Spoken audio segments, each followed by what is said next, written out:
Welcome to truth news. This is Kittu. ప్రస్తుతం రెండు తెలుగు రాష్ట్రాల్లో చాలా హాట్గా వైరల్ అవుతున్న టాపిక్ ఏదైనా ఉంది అంటే ఐబొమ్మ రవి అరెస్ట్ అని చెప్పొచ్చు. అయితే రవి అరెస్ట్ తర్వాత రవిది ఇదే విశాఖ అని తెలిసింది. ఆ నేపథ్యంలో మొత్తం మీడియా అంతా రవి ఇంటికి పరుగులు పెట్టింది. రవి ఫాదర్ దగ్గర నుంచి అన్ని విషయాలు తెలుసుకునే ప్రయత్నం చేసింది. అయితే ఈ మధ్యలో ఒక బాంబు పేల్చారు. ఆయనే ప్రముఖ వకీల్ సాబ్ సలీం గారు.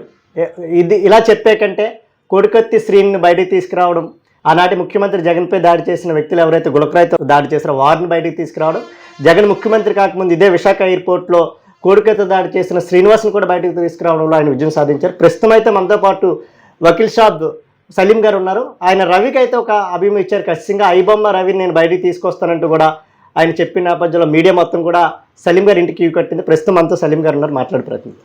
సార్, అంటే మీరు గులకరాయి విషయంలో కానివచ్చు, లేదు అంటే కోడికత్తి విషయంలో ఇంత ఫేమస్ అయ్యలేదో తెలియదు, కానీ ఐబొమ్మ పేరు చెప్పగానే సలీం అంటే ఎవరు, ఈ వకీల్ సాబ్ ఎవరైనా అంతా కూడా చర్చ చేస్తున్నారు. ఏ విధంగా చూడొచ్చు? చాలా చాలా సంతోషంగా ఉంది. ఏమంటారు, సలీం అంటేనే సెన్సేషనల్ అంటేనే సలీం అని చాలా భావిస్తున్నారు.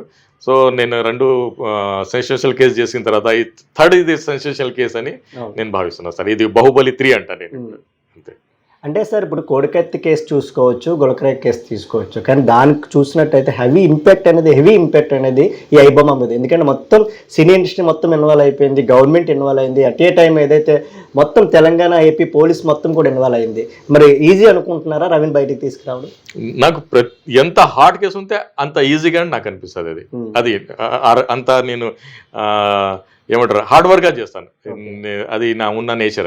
అది ఎంత హార్డ్ కేసు ఉంటే, ఎంత ఛాలెంజింగ్ కేసు ఉంటే నేను అంత సాఫ్ట్గా దాన్ని డీల్ చేస్తాను. అది నా ఏది ఉంది, మా నేచర్ ఉంది. అంటే సినీ ఇండస్ట్రీ కూడా ఏం చెప్తుందంటే రవి వల్ల 3,000 కోట్ల మాకు లాస్ వచ్చింది, దానివల్ల ఎంతో మంది కష్టం రవి కొల్లగొట్టాడని చెప్తున్నారు. అటువంటి రవిని బయటికి తీసుకురావాలనుకోవడం వెనక మీ ఉద్దేశం ఏంటి సార్? లేదు, అది కాన్స్టిట్యూషనల్ అండ్ ఫండమెంటల్ రైట్. ప్రతి ముద్దాయికి ఒక లాయర్ ఉండాలి. ప్రతి ముద్దాయికి ఒక లాయర్ ఉండాలి. మీ మీద రేపు ఏదైనా అలిగేషన్ పెడతారు కదా, మీకు ఒక లాయర్ ఉండాలి. సో అటువంటి దాంట్లో మీకు ధైర్యం వచ్చేసి నేను ఉన్నాను మీకంటే ఎలా ఉంటుంది. మరి పర్టికులర్ దాంట్లో సలీం లాయర్ వచ్చారంటే మరి ఇంకా చాలా గట్టిగా ఉంటుంది. అది క్రెడిబిలిటీ ఉంది. సో దానికోసం నేను చేస్తున్నాను సార్. అంటే ఒకవైపు మీరు రవిని బయటికి తీసుకొస్తామని చెప్తున్నారు, మరోవైపు ఎవరైతే రవి ఫాదర్ ఉన్నారో చిన్నప్పారావు, ఆయన రవిని పూర్తిగా వ్యతిరేకిస్తూ ఉన్నారు. మీరు కూడా ఆయన కలిసిన పరిస్థితి ఉంది. ఆయన ఏం చెప్పారు అసలు? లేదు, అదే రవి ఫాదర్ ఎందుకు ఆయన అలా చేశారంటే రాంగ్ ఫీడింగ్ ఇచ్చారు. మిమ్మల్ని కూడా పట్టుకు వెళ్తారు, మిమ్మల్ని కూడా ముద్దాయి చేస్తారంటే ఎవరైనా చేస్తారు తెలుసా. ఇప్పుడు రేపు నా కొడుకైనా ఏదైనా చేశారు అనుకో, అఫెన్స్ చేశారు, అది కూడా ఇంత అసలు సెన్సేషనల్. 2 రాష్ట్రాలు పోలీసు, అది పెద్ద ఒక వ్యవస్థ సంస్థ, అది కూడా పెద్ద పెద్దలతో పెట్టుకున్నాడు కదా. సో యాక్చువల్గా ఆయన చెప్తా, ఆయన ఇచ్చిన దానికి మీకు తెలుసు కదా, వైజాగ్లో చాలా సాఫ్ట్ పీపుల్ ఉంటారు, ఇక్కడంతా క్రైమ్ లవర్స్ ఉంటారు, పీస్ లవర్ ఉంటారు. సో ఈ సమాజంలో ఎలా ఉంటారంటే ఆయన అలా చేశారంటే వాళ్ళ ఫాదర్ న్యాచురల్గా నాకు అంతకు సంబంధం లేవని ఆయన మాట్లాడు. కానీ నేను మాట్లాడిన తర్వాత ఎలా ఉన్నాడు నాతో చెప్పండి. మన ఇది ఇద్దరు పాత ఫ్రెండ్స్, 50 years ఇండస్ట్రీ లాగా మనం కౌగిలించుకున్నాం, మనం మాట్లాడుకున్నాం తెలుసా. అంటే మీరు రవిని కలిసే ప్రయత్నం కానీ రవితో మాట్లాడే ప్రయత్నం కానీ ఏమైనా చేస్తున్నారు? లేదు, వెళ్తున్నాను కదా, రేపు వెళ్తున్నాను. ఇప్పుడే ఫ్లైట్ బుక్ చేశాను. సో రేపు వెళ్తున్నా, రేపు మాట్లాడతాను, రేపు మాట్లాడి ఇది చేస్తాను. అంటే రవి విషయంలో కూడా రాష్ట్ర ప్రభుత్వం కానివచ్చు, సినీ ఇండస్ట్రీ, పోలీస్ డిపార్ట్మెంట్ చాలా సీరియస్గా ఉంది. అంటే చాలా సెక్షన్స్ కూడా త్వరలో ఇంకా యాడ్ చేస్తామని చెప్తున్నారు. అదేవిధంగా ఈడీ కూడా ఎంటర్ అయింది. దాన్ని ఏ విధంగా చూడొచ్చు? ఎవరైనా సీరియస్ ఉండండి, ఇక్కడ నేను కూడా సీరియస్ ఉన్నాను దీంట్లో. వాళ్ళు ఎంత సీరియస్ ఉన్నారు, నేను కూడా అంత సీరియస్ ఉంటాను. దానికి ఏం లేదు. రవికి అందుబాటులో నేను ఉంటాను, రవికి న్యాయ పోరాటం నేను చేస్తాను, రవికి తొందరగా బయట తీస్తాను. అసలు రవి విషయంలో ఎటువంటి సెక్షన్ పెట్టింది సార్? చిన్న సెక్షన్స్ ఉన్నాయి, అవి అన్ని అవైలబుల్ ఉన్నాయి. 318 ఏమంటారు, ఐటీ యాక్ట్, కంపెనీ యాక్ట్ ఉంది. దాంతో ఏం పెద్ద యాక్ట్ లేవు. అంటే ఇప్పుడు ఈడీ ఇన్వాల్వ్ అయితే ఏమైనా ఇష్యూ పెద్ద అవకాశం ఉందా? ఈడీ ఇన్వాల్వ్ అయితే ఇష్యూ పెద్దగా అవుతుంది. ఎందుకంటే ఐపీసీ కేసులా, ఈడీ కేసులా ఏముంటుందంటే, ఐపీసీ కేసులా కోర్టు నమ్ముతాను నువ్వు ఇన్నోసెంట్ అని, ఈడీ కేసులా ముద్దాయి చెప్పాలి నేను ఇన్నోసెంట్ అని. సో అందువల్ల ఇప్పుడు Jaganmohan Reddy ED case face చేశారు, కవిత గారు ఈడీ కేసు ఫేస్ చేశారు, అరవింద్ గారికి ఈడీ కేసు ఫేస్. సో దాంట్లో ఇది ఉంటాయి, అరవింద్ కేజ్రీవాల్ దగ్గర డబ్బులు ఉన్నాయి, కవిత గారు కూడా డబ్బులు ఉన్నాయి, జగన్మోహన్ రెడ్డి దగ్గర డబ్బులు ఉన్నాయి, కానీ వాళ్ళకి పెద్ద పెద్ద లాయర్ పెట్టుకుని చేశారు. కానీ అటువంటి సిచ్యువేషన్లో కూడా నేను వాళ్ళకి సర్వీస్ ఇస్తాను, ₹1 ఆస్తి చేయకుండా అని బయట తీస్తాను. అంటే ఫ్రీగా ఇప్పుడు రవి విషయంలో మీరు మొత్తంగా ఫ్రీ ఆఫ్ కాస్ట్ లో చేస్తున్నారు? 100% చేస్తాను. ఎందుకు చేయాల్సి వస్తుంది సార్? సార్ ఈ రోజు చూడండి సార్, ప్రతి మనిషి ఒక మంచి పేరు కోసమే జీవిస్తాడు. ఉమ్, ఇటువంటి కేసులు నేను వాదిస్తే మంచి పేరు వస్తుంది కదా. నన్ను ఎవరైనా మంచోడే అంటున్నారు కదా. అవును. నాకు మా ఒక అడ్వకేట్ ఒక మీమ్స్ పంపించారు, మీ ధైర్యంకి ఒక గుడి కడుతున్నాం సార్ అని. అంటే అది ఎంత అసలు Yes. ఏ గుండె ఉన్నారా సార్, మీకు ఏ గుండె ఉంది సార్ అని. అవును. సో అంతే. ఇప్పుడు I enjoy my profile job and my name అంటే నేను. కానీ రవి చేసింది తప్పంటూ ప్రభుత్వం కానీ పోలీస్ శాఖ కానీ సినిమా ఇండస్ట్రీ మొత్తం కోడే కోస్తా ఉంటే ప్రజల నుంచి అయితే రవికి మాత్రం మద్దతు విపరీతంగా పెరుగుతూ ఉంది. దాన్ని అసలు ఏ విధంగా చూడొచ్చు, సోషల్ మీడియాలో కావచ్చు, బయట కావచ్చు? లేదు, అది వాస్తవం ఉంది కదా, అది ఉన్న ఫ్యాక్ట్స్. అది ఒక సినిమా చూడాలి ఒక ఫ్యామిలీ అంటే 5,000, ఒక లోవర్ మిడిల్ క్లాస్ ఇన్కమ్ 10,000 ఉంటుంది. అంటే వాడు ఎక్కడి నుంచి తెస్తారు చెప్పండి. ఇప్పుడు ఒక వాటర్ బాటిల్ మనకు 20 రూపాయలు కొంటున్నాం సార్. ఆ వాటర్ బాటిల్ 100 రూపాయలు అంటే మనం కొన్నామా? ఒక సమోసా ఒక 5 రూపాయలతో వస్తుంది మట్టి ఇంత. అదే ఒక సమోసా అక్కడ తీసుకుంటే 50 రూపాయలు. సో లా అందరికి వస్తుంది కదా, ఇక్కడ ఒకలా అక్కడ ఒకలా కాదు. సో దీనివల్ల ఒక మంచి డిబేటబుల్ కేసు, సినిమా టికెట్స్ తగ్గించాలి, సినిమాలు ప్రతి మనిషి ఏమంటారు రిచ్లా ఉండాలని నేను. ఈరోజు చూడండి, ఫ్రీ విద్య ఎందుకు ఉంది? అవును, అందరు ప్రతి పేదవాడికి అందాలి కాబట్టి. అవునా కదా? ఎగ్జాక్ట్లీ. మరి గవర్నమెంట్ కాలేజీలో ఎందుకు ఉన్నాయి? ప్రైవేట్ కాలేజ్ ఉంటే కూడా ప్రైవేట్ కాలేజీలో 50 సీట్లు మీరు ఫ్రీ ఇవ్వాలి.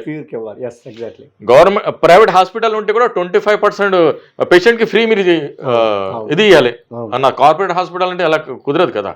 సో అలా మన దేశం మనది, వి ద పీపుల్ ఆఫ్ మనం అందరం. ఒకటి రిచ్ గా ఉండాలి, ఒకటి BMW లా తిరుగుతున్నాడు, ఒకటి దగ్గర సైకిల్ కూడా లేదంటే ఇన్ఈక్వాలిటీ ఉంది కదా. What is power of lawyer Saleem అనేది కోడికత్తి శ్రీని బయటకు తీసుకురావడం కానివచ్చు, ముఖ్యమంత్రిగా ఉన్న జగన్ గులకరాయితో దాడి చేసిన వ్యక్తులు కూడా బయటకు తీసుకురావడంలో అందరూ చూశారు. అయితే ఈ నేపథ్యంలో మీరు ఎంటర్ అయ్యారంటే అవతల వారు కూడా భయపడతారు. సో ప్రభుత్వం నుంచి కానీ, సినీ పెద్దల నుంచి కానీ, లేదంటే మీ బార్ అసోసియేషన్ నుంచి కానీ ఈ కేసు వాదించొద్దు అని ఏమైనా ఒత్తిడి వస్తుంది? లేదు, గుల్కరాయి కేసు వాదించేటప్పుడే రాలేదు, కోడికత్తి వాదించేటప్పుడే రాలేదు. ఇదైతే నా దగ్గర ఒక చిన్న అయితే బన్ మస్కా ఛాయ్ లాగా ఉంది. ఇదైతే దాంట్లో ఏమి ఉండదు. అంటే ఇందులో ఇది అంటే గులకరాయి విషయం అన్న కోడికత్తి రెండు ఒక వ్యక్తి, ఆనాడు ముఖ్యమంత్రి వైఎస్ జగన్మోహన్ రెడ్డి. అది పక్కన పెడితే ఇప్పుడు మొత్తం సినీ ఇండస్ట్రీ అంతా ఉంది, పోలీస్ డిపార్ట్మెంట్ కూడా చాలా ప్రెస్టీజియస్ గా తీసుకున్నారు కదా. ఈ నేపథ్యంలో కూడా ఏం ఒత్తిడి వస్తే వెనకడుగేసే పరిస్థితి లేదు అసలు సార్. నేను నెవర్ బ్యాక్ కదా, నేను ఎప్పుడు బ్యాక్ స్టెప్ అయ్యాను. ఒక ఫ్రంట్ బ్యాక్ వెళ్తాను తెలుసా. మీరు చెప్పిల్లాక కోడికత్తి కేసులా నా మీద ఎవడు రఘురామ్ రాజు మీద ఎలా కేసు పెట్టారు, అలా పెట్టి అలా చేద్దామని కూడా ఆలోచన చేశారు. కానీ వద్దు, ఇప్పుడు ఉన్నారు కదా ఆయన ఎవరు PCR ఇంజనీర్లు, వాళ్ళు అలా చేయవద్దు, ఊకే అనవసరంగా రచ్చ చేసేసి పెంట అయిపోతుంది, ఆయన టచ్ చేయవద్దు అని వాళ్ళే సజెషన్ ఇచ్చారు. వైజాగ్ బార్ అసోసియేషన్ సపోర్ట్ ఎలా ఉంది సార్ ఈ విషయంలో? లేదు, వైజాగ్ లో అందరు నన్ను రెబల్ లాయర్ అంటారు. సలీం అంటే నేను రెబల్ అంటే అంటారు. అందరు నన్ను వారియర్ అంటారు, వారియర్ లాయర్ అంటారు. సో ఇది కాదు సార్. అంటే చాలా సోషల్ మీడియాలో మీమ్స్ చూసినట్టయితే మీ ఫోటో లేకపోయినప్పటికి కూడా మీ పేరు అందరికీ తెలుస్తా ఉంది. స్కానర్ పెట్టండి, ఎన్ని కోట్లైనా కొడతాము, మీకు గుడి కడతాము అంటున్నారు. అవి చూసినప్పుడు ఏమనిపిస్తుంది? Very valuable. నాకు మా బాబు కూడా అదే అన్నాడు, నాన్నగారు మీకు గుడి కడతాము, మీ స్కానర్ పెట్టండి, డబ్బులు పంపుతా అంటున్నారు. అందరు అసలు మిమ్మల్ని చూసి అసలు ఒక్క బాబు అయితే సార్ నా అకౌంట్లో 5,000 ఉన్నాయి, మీకు పంపుతాను సార్, నా దగ్గర వస్తే మరీ పంపుతాను అన్నాడంట. అది అంటే థ్యాంక్ ఫర్ ఆల్ ఎవరెవరు నన్ను ఏమంటారు విష్ చేస్తున్నారు అందరికీ హార్ట్ఫుల్గా నేను థ్యాంక్స్ చెప్తున్నాను. మీ విషయంలో ఎప్పుడైనా నేను మీతో అనుకూలంగా ఉంటాను. నా ఫోన్ నెంబర్ మీరు తీసుకోండి. మీ ఎప్పుడైనా ఏ విషయంలో ఏ సెంటర్ అయినా సింగిల్ హ్యాండ్కి వచ్చి మీకు నేను పలకరించి మీ మ్యాటర్ని సాల్వ్ చేస్తాను. అంటే వైజాగ్ చెందిన వ్యక్తి రవి కావడంతో కూడా మీరు ఇంకా ఎక్కువగా డీప్గా వెళ్తున్నారని అంటున్నారు, నిజమే సార్? అది మరి రీజనల్ ఫీలింగ్ ఉండాలి కదా, మన ఒక అనుబంధం ఉంటుంది కదా. అవునా కదా? ఈ రోజు మీరు నాతో కలిసారు, రేపు ఏమంటారు సలీం భాయ్ మా మనిషి అంటారు. ఫీలింగ్, ఇన్సైడ్ ఫీలింగ్ మీకు వస్తుందా లేదా? సో ఇన్సైడ్ ఫీలింగ్ కూడా నాకు అదే ఉంది. సో దీంట్లో నేను వకీల్ సాబ్ సలీం అంటే సామాన్యుడు లాయర్ అంటారా? పరిజల మనిషి, ప్రజల కోసం పరిజల మనిషి వైజాగ్ సలీం సాబ్. మా ఎవరు మన భూషి వెంకటరావు గారు అని ఉంటారు, ఆయన వచ్చి నాకు చెప్పారు మీరు వైజాగ్ వకీల్ సాబ్ అని. వైజాగ్ అంటే కొంతమంది ఏమంటున్నారంటే ఇదంతా పబ్లిసిటీ కోసమే సలీం చేస్తున్నారని కూడా విమర్శిస్తున్నారు. సార్ మీరు చేయండి పబ్లిసిటీ, అందరికి అపార్చునిటీ ఉంది కదా, ఉన్నా కదా, నేను ఇచ్చేస్తాను ఈ కేసు మీకు, అవును కదా, మీరు చేయండి. ఇప్పుడు కాంపిటీషన్ ఉంది, నేను 100 కిలోమీటర్ రన్నింగ్ చేస్తానంటే మీరు చేయండి, మీకెవరు వద్దన్నారు, అవును కదా, ఈక్వల్ ఆపర్చునిటీ ఉంది కదా.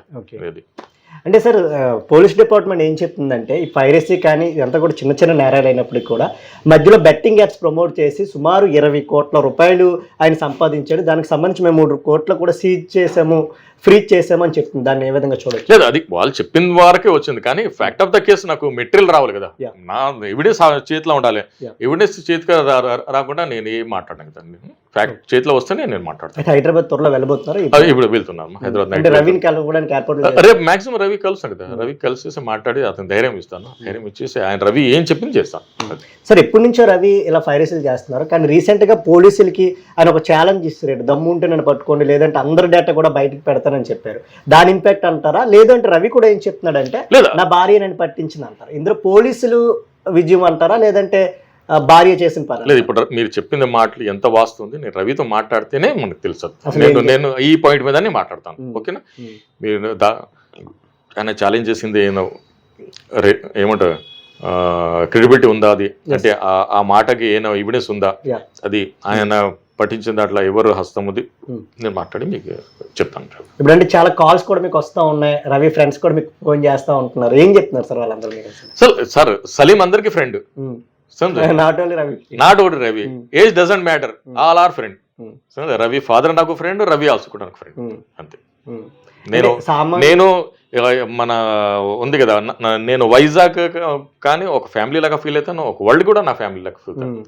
I'm family person, I love always to meet the persons. నేను ఏకాంగా ఉండే మనిషి కాదు, ప్రజలా ఉండే మనిషి నేను సైలెంట్గా ఉండలేను, నేను మాట్లాడితేనే నాకు ఆనందంగా ఉంటుంది. సో ఇది ఉంది.